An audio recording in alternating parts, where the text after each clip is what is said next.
Filem yang paling seram di dunia menurut sains, guys. Cara dia kira kedegupan jantung korang ni, lepas tu dia tambah dengan stres korang, kadar stres tu, so jadilah scare korang tu. Ketinggian dia berapa? Yang nombor 1 tu confirm korang semua terkejut. Nombor 10, filem Talk to Me. Filem ni bagi aku seram jugalah. BPM dia 79, stres 15 dan score dia 75, guys. Ke-9, Exorcist of Emily Rose. Yang ni pun filem legend yang bagi aku agak seram dan creepy lah. Dengan kita tak rasa takut dengan jump scare lah, tapi kita takut dengan suasana. Macam mana si Emily tu kena rasuk, memang bagi aku agak creepy. Memang seram. So sesuai lah masuk top 10. BPM dia 82, stres 17 dan scare dia 76, guys.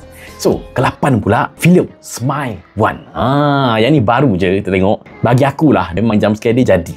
Kita rasa takut, beremang dan terkejut dengan jump scare dia. So, BPM dia 83, stres 17 dan score dia 79, guys. Ke-7 pula, filem Smile 2.